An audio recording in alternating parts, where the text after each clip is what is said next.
Waiting for a sound effect. Oh, what was that? Oh, what was that? That's interesting. Oh, I know what happened. We're on a different sound bank. Yeah, we're on a different sound bank. This is live, folks. Here we go. That's better. Hello, everyone. Welcome to Tech Down Over. I'm Rick Zanani. I'm joined by my good friend Down Under. Not 6 feet down under, just down under. It's Jeff Blanchard. How you doing, Jeff? Good, thank you, Rick. Back in lockdown again. We are here, so in Melbourne. So I heard you've gone insane. They're actually locking big monoblock buildings where people live, and they're actually force testing people. Yes, I love they that. imprisoned them for 5 days. Oh, God. Did they really? But then they were bringing in supplies and all that, yes. What happened? Did our governor move to your part of the world, or something strange here? I thought you guys weren't so crazy. We're crazy, but you guys... Oh, man. Anyway, all be just crazy. We're joined today by Harold Muliati. He'll be joining us in a moment, and here we go.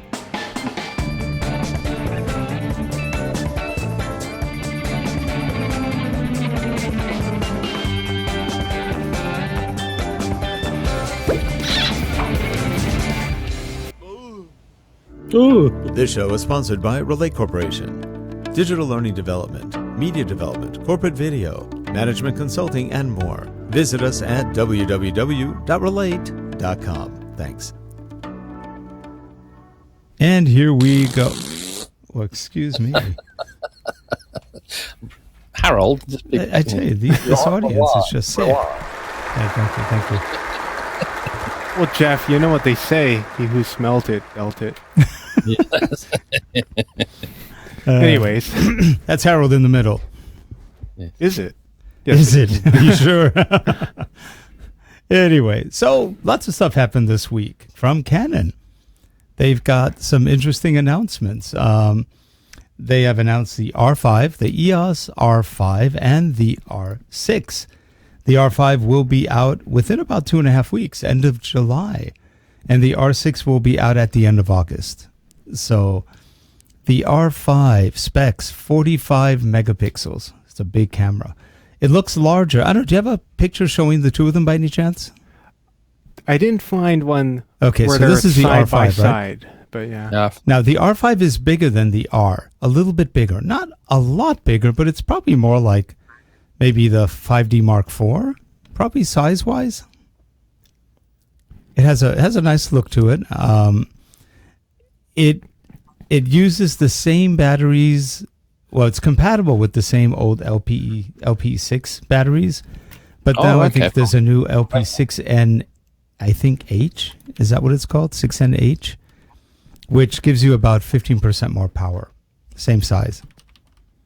Which is funny because if you get the alternate batteries, the lookalikes like Wasabi's, they give you about 10-15% more power already. But Canon checks the chip to see which one you have, and then it won't run certain things without the correct ones. Funny, they're all doing that now. They're getting smart. So anyway, what else is in there? It's 45 megapixels is a lot of megapixels. It has an ISO up to 50,000. I think it's 100 to 50,000 on the ISO, so it can go pretty low light. Though with a large megapixel camera, you're not going to get the best low light on Earth. I mean, Harold, you've got the 5DSR. That's 51 megapixels, I think. Something like that, yeah. And that one is, I mean, it takes beautiful pictures, but it's not the best for low light. The 5DSR doesn't have the best dynamic range, so the low light and the low light sensitivity isn't. I mean, it's pretty good, especially with a fast lens. But it'll do it. It's not as good as some of the other ones. The R5, I don't know. Have they said much about the low light? Yeah, it's 100 to about 50,000 or 51,000. They said it's not going to get as low a light as maybe the R6 or other cameras. So they didn't go into great detail on it. Some people have it already. Some people have it but can't show pictures yet. So they're all saying it takes okay low light. It's just not considered a low light monster. But, frankly, who takes pictures in pitch black usually? So I think 50,000 is quite a bit. Now, the R6, is only 20 megapixels, but it is this. Oh, by the way, both have the same sensor as the Canon 1DX Mark III. So you've got a pretty powerful sensor in there. They have a new version of Canon dual pixel autofocus Mark II now, version 2 of it. And they said on the R5 with 45 megapixels, it can take 20 shots. It can take 84 shots in a row without any issue. So you can do a burst of 24 raw shots. That's quite a bit of data. And it can do that in camera. Everything can be done in camera. So that's pretty good. Now, there is one and only one real caveat to this. And it's not really the cripple hammer, but it does make you wonder why. On the R5, which has the 45 megapixel sensor, you can only film 30 minutes of 4K. You can film 20 minutes of 8K. Oh. So it shoots off. It has a full 8K sensor, 8196 by, I think it's 5140. And that is DCI or digital cinema spec. So it'll shoot in either cinema mode or in UHD, which is 3840 by 2160. So it will shoot both, and it will shoot full crop sensor. It won't crop the sensor at all. It's going to be twice that. It's going to be 8192 by 4320, I believe. 4320. I thought it was 51 something. No, because that's not going to be. It won't be exact. Yeah. And when it's shooting 4K, it shoots a part of the sensor. Yeah, but I mean, because it's going to be what 16:9, right? Yeah. So they're both. No. Digital cinema DCI is, I think it's 1610. Okay, but yeah, so it's going to be more like 8192 by 4320 because if it was by 51 something, that would be a taller aspect ratio that wouldn't fit with either of this. And I believe it does the 8K at up. Yeah, it does the 8K at up to 30 FPS. Yeah, and it can do 4K up to 120. Actually. 120 in some modes. You can do some pretty slow-mo stuff in 4K, which is and it does HD, but it doesn't do anything that high in HD for some odd reason. Whereas usually they have faster HD on the slow-mo, but not this one. And the R6, which is the slightly smaller one, probably about the size of the EOS R, maybe. Again, that's a really nice camera. It's a full-frame camera. It has the same sensor as the R5, as the 1DX Mark III. So it's got a very fast, powerful sensor. That's the best one they're making at the moment. And again, you get the full frame output. It uses the whole sensor for everything. This one, however, shoots 5K video and downsamples to 4K for what it's saving. So that, again, you get a lot of pixel density in that where you can get really good colors. They both support HDR. And it has, both of them have, for the first time ever in Canon life, in-body image stabilization up to, get this, 8 stops, which is usually no more than 5. They're doing 8 stops. Now, again, caveat on the 8 stops. I think that's only with the RF lenses. I don't believe the converted lenses like the EF or EFS will do that. It'll be probably a lot less stops. But not so sure. Rick, with this one, who's this aimed at? Who would be the one who would want to go for the R5 or the R6? Well, the R5 is probably going to go more to somebody who's doing digital cinema because it does shoot in RAW and it also shoots in C-Log, which is Canon's log. So they said it could also be used for weddings if you want really good portraiture or things like that. Not really meant for sports. It's fast, but it's not that fast, and you're going to have a lot of size on those pictures.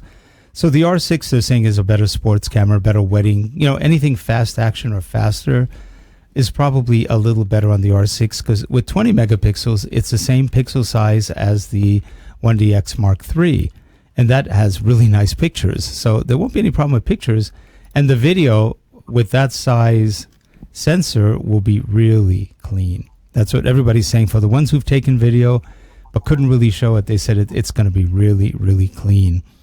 And again, so both have... Oh, sorry. And you said the lenses were still the standard Canon lens that will fit all the older lenses. You need the adapter though for that, so that you have to buy the adapter. It may come with one adapter, but if you want there's 2 adapters. Well, there's 3. One is just strictly for there's 2. One is strictly for just the aperture control or whatever you want to control with that ring, and the other one has the neutral density filter. So you have up to, I think it's 10 or 11 stops of neutral density on that, and that really makes a difference when you're shooting outdoors. In fact, Harold, we have Harold's holding the EOS R, which has right now, if you take a look at that lens, I love that lens. It's about $1,000 lens. It's the Sigma 24-105. It's the equivalent kit lens that comes with the EOS R that's not Canon.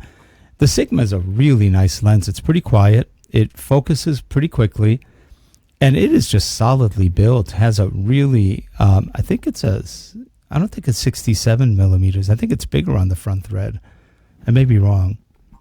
Yeah, that's a big 24-105, isn't it? Yeah, it is, and it feels solid. And it takes beautiful pictures. And we have some pictures that I took in our backyard and maybe some in the house. Do you want to show some of those? Yeah, let me go through some of those. So we got the camera connected to vMix, so we can show some of the pictures. Now, these are with the 24-105. It's only an f4 lens, but it's f4 all the way through, from beginning to end. So here they are. Here are some of those ones outside. Now, these were taken with the 24-105 and the neutral density adapter. It was very bright, by the way. It was blindingly bright out there. And with the ND, you really can't tell that badly how bright it was. And the owl is so still; it's not even moving. Yeah, there were a few more up here. I took a couple of owls. There you go. There's Rick's false owl. That's the false owl. We did that to get rid of this bird that keeps knocking on the windows. It's a sparrow, and it just keeps knocking on the windows all day long. Dunk, dunk, dunk, dunk. I think he wants in.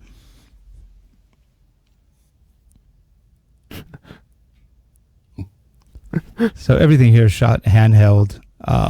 It was pretty bright out there on the outdoor shots. Go back to some of these other ones.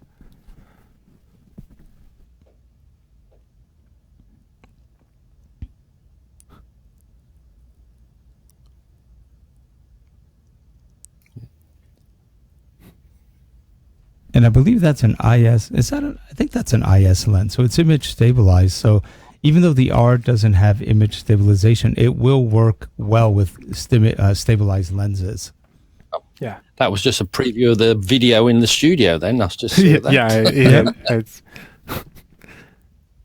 just showed the live view of through vMix. Yep.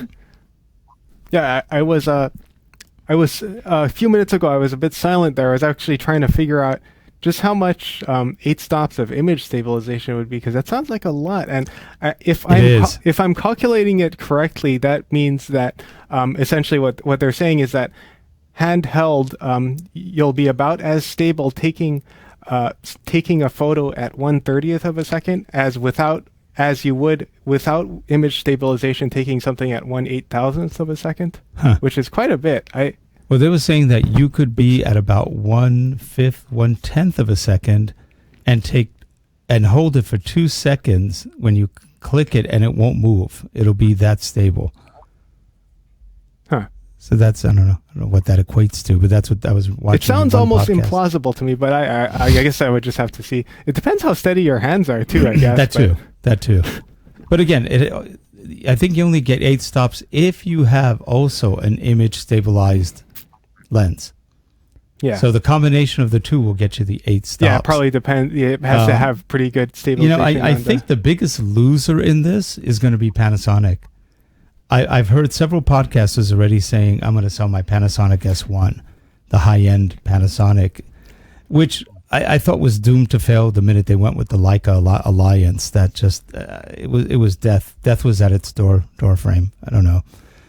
Leica lenses are too expensive, and while they're good, are they that much better? It depends on who you are and what you think, or how important Leica is to you.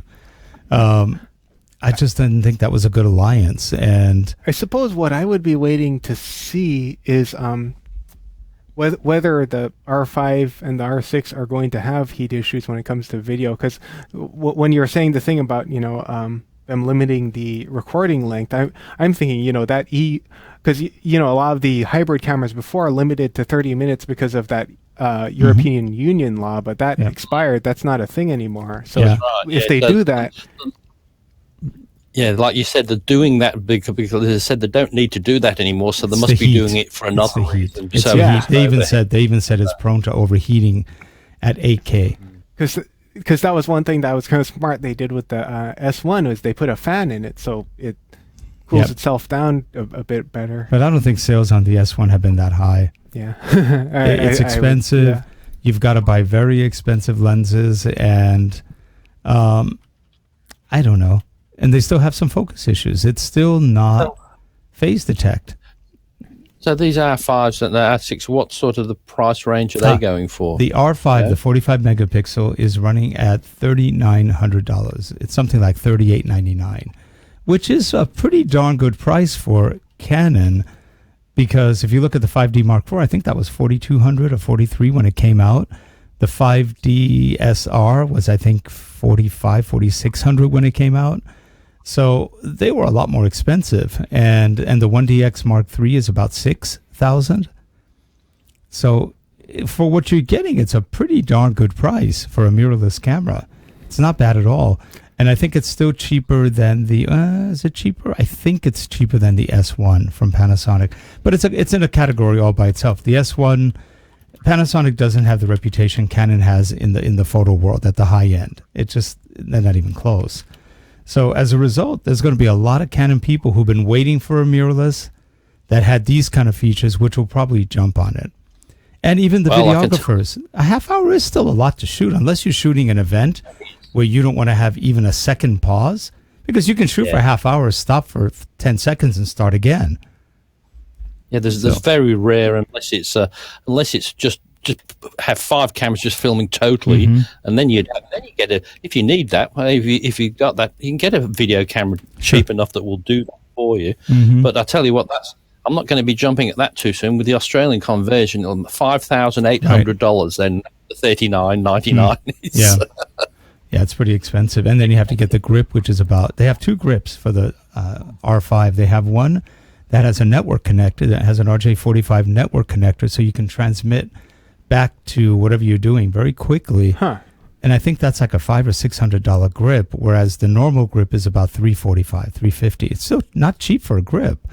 And don't know what the batteries cost, but I'm sure they'll be over $100 or about $100. So again, if you're going full Canon, it's going to be a little more expensive. So that $3,900 camera, we just added about $1,000 to. Oh, goodness. So, or more. Yeah, so I just looked it up. I guess the S1 is actually $2,500. The wait, 25. That used to be $3,200, $3,400. The S1H is $3,500. That's the one that has the fan. They went down to almost $1,000 already. Yeah, because what was the S1H before? S1H was about 30 something, 35, 30. So that one's 35. Yeah. It might have been 4 when it came out. So they've gone down quite a bit already. But I know the other one was like 32, 35. Okay. And now it's at 25? S1's at 25 now. Not a bad price if that's what you're looking for. But again, you're going to wind up getting killed by the lenses. That's the S1H, isn't it? S1H is the video one. Yeah, so the S1H is the video one. That's 35, and that's expensive. The one. I guess that's the one that has the fan in it. It has a fan and it can shoot forever, which is Panasonic can do that with everything so far. But Canon decided not to put a fan in these, which makes you wonder. The R5 has a CF Express card, and it has an SD card.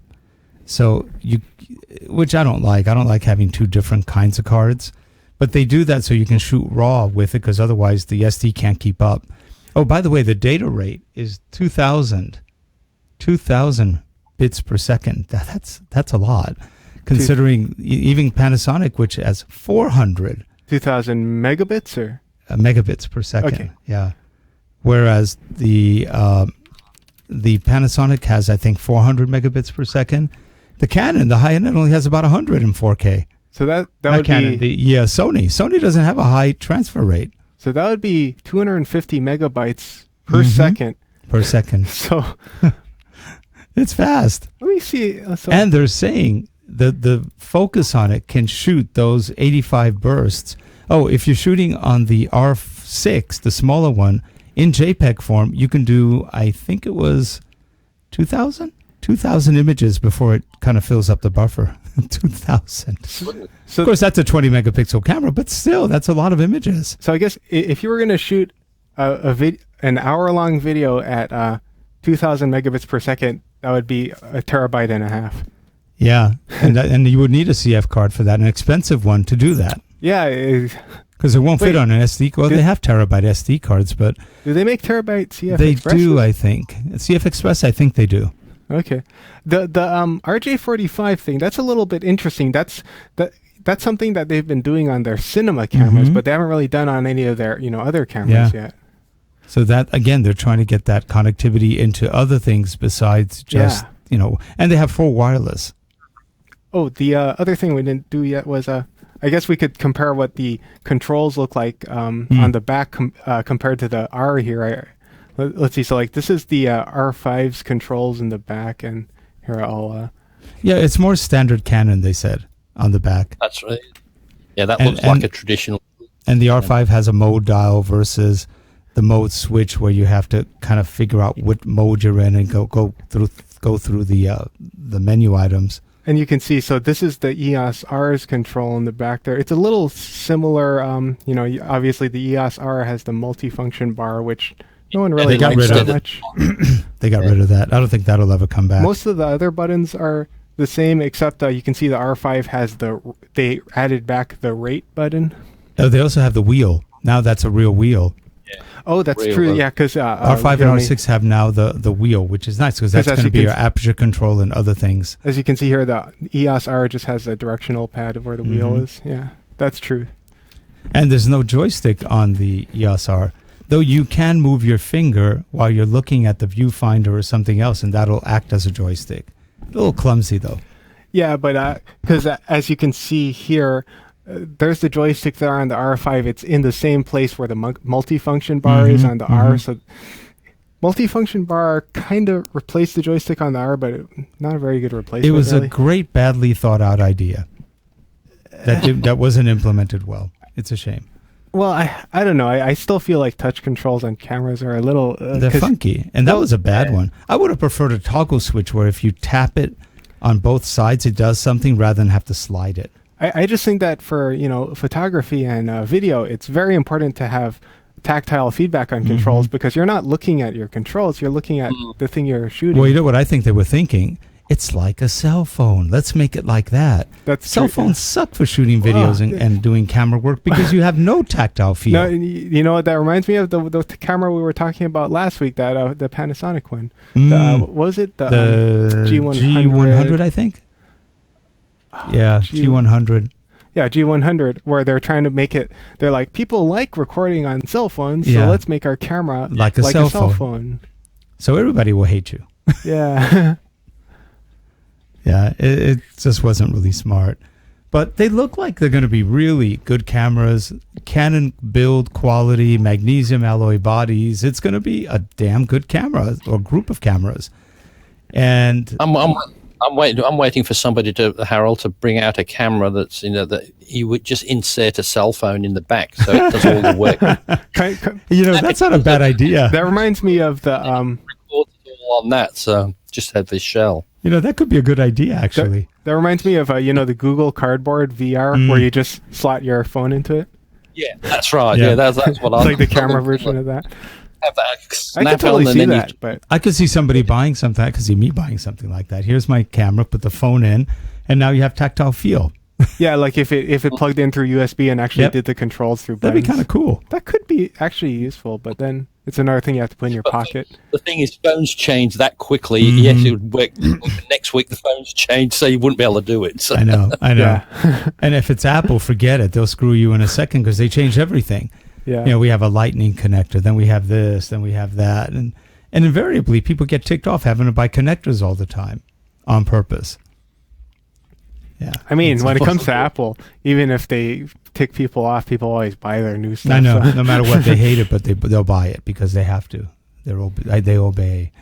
The new iPhone I guess the new OS, iOS 14, I think it is. Sounds like they added a ton of features. Now you can finally have. I don't know. Is it out yet? I don't know. Let me check on that. It's soon. I think. But now at least you have widgets. You don't have to have your screen only the way they want you to. You have a little more flexibility. I kind of like that. I don't think I'll change to it, but I like it. The last time I changed to the iPhone was in November, and I think it lasted till January, and I couldn't take it anymore. I went back to my Note. So I knew that. Rick says, I'm getting an iPhone, and I thought, oh, that's great. And I thought, how many weeks is it going to take? 3 months, almost 4 months. I was really surprised it took that long because it isn't the first time he's gone to iPhone. I was trying to be good, and I couldn't take it anymore. I got to go. I think when Rick switched to the iPhone, then Jeff told me off air, I give him 3 weeks. So you lasted a little longer. But yeah, almost 4 months. And then I gave it to Leslie, and she doesn't mind it, but she's not crazy about it. Some things she really likes, and other things she doesn't. She has that. She has the iWatch, the titanium one, I think it was. And she likes it, but she didn't like what it looked like, so she found a Hello Kitty face for it. Now she's happy.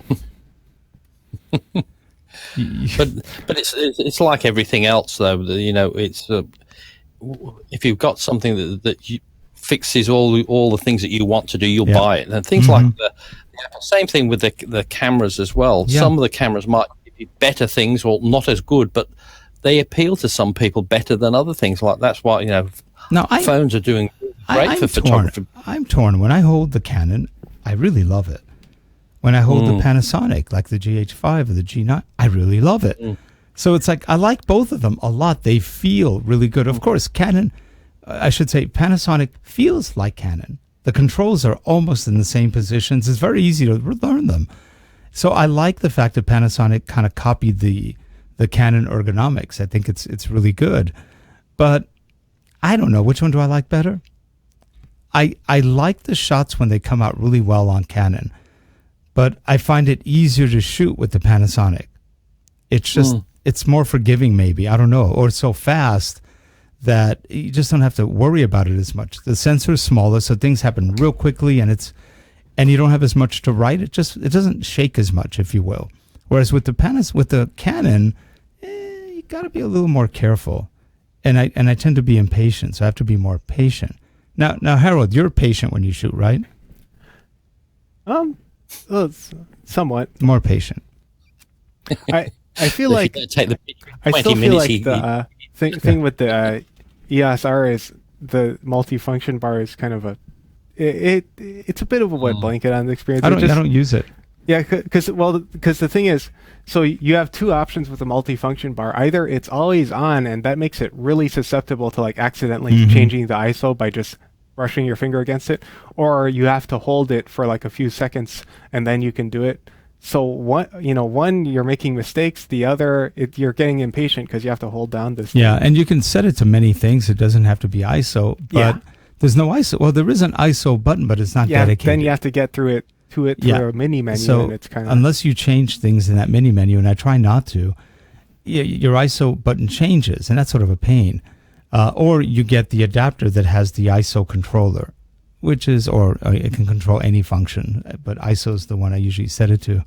So there was some bad design ideas on the R. It was a good camera. This is the second one I had. The first one I had, and I wasn't that crazy about, and when we had a chance to sell it, I sold it. And then I missed it. I went, I'm missing the camera. And then I went back and got it. And right when I got it, all of a sudden, all these guys that also sold it started coming back online going, I'm so glad I have it back. I love it. It's just the best camera. I said, okay, we're all crazy. Yeah, it was interesting. Yeah, people divorce wives and then remarry them again. That's so true. Can't you That's true. Sell a camera again. So. Oh, the other thing we didn't really show yet was the R5. Here, let me go to it. These are the controls on the top of the EOS R, and the R5 has basically the same controls. Let me go over to that. No, the R5 is not like the R. It has a screen, a display on top. Well, the R does. Well, actually, the R does too, sort of, but it's not a very good one. It's more like the G9 display.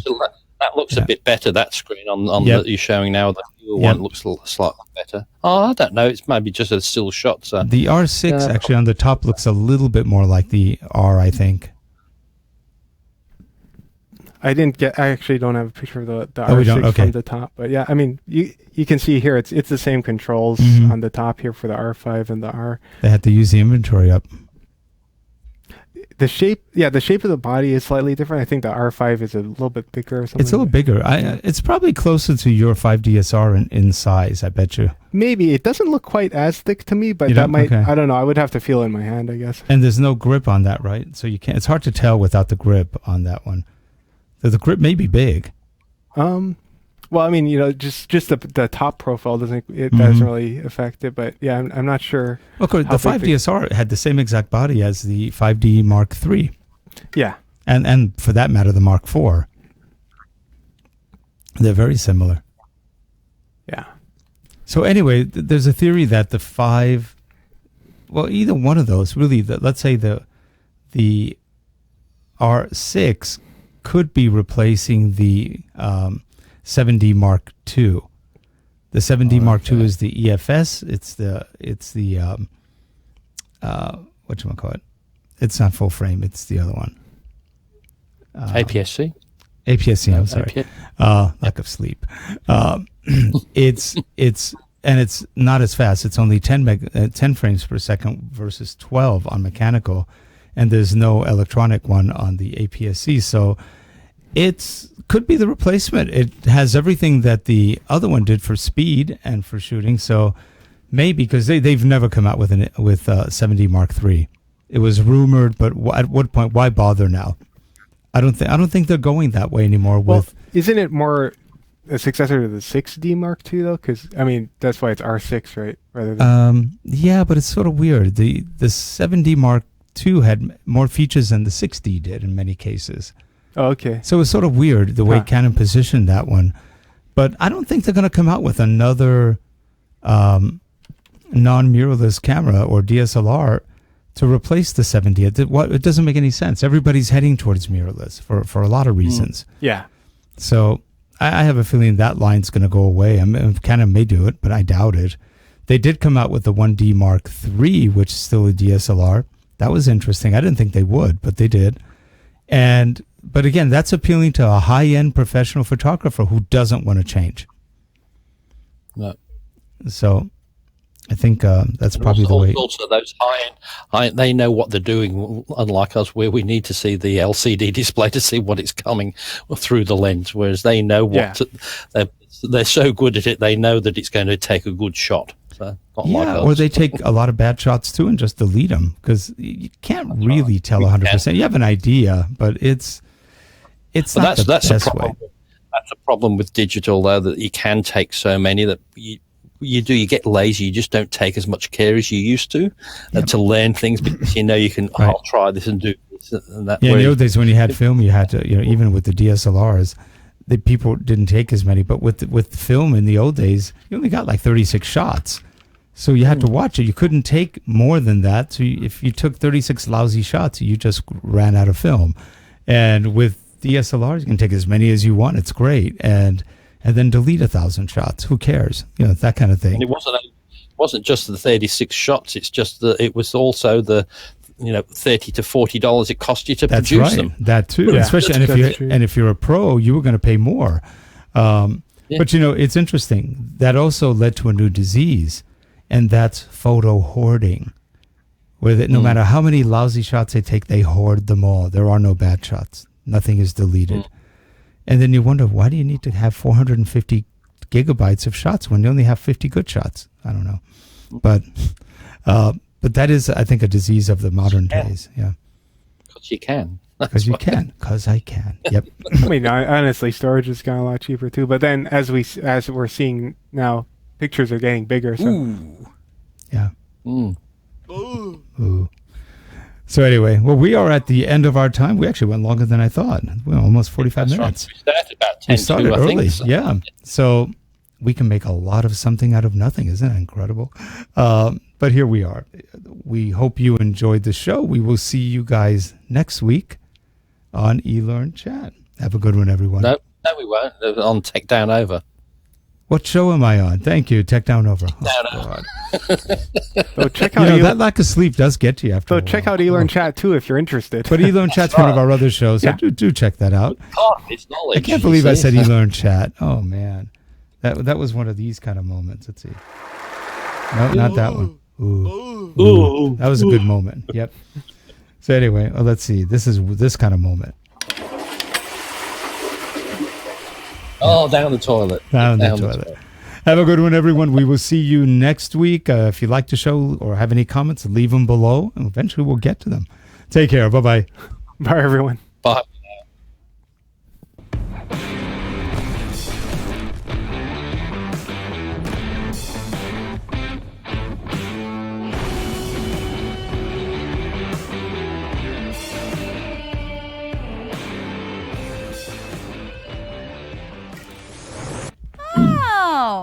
Wow.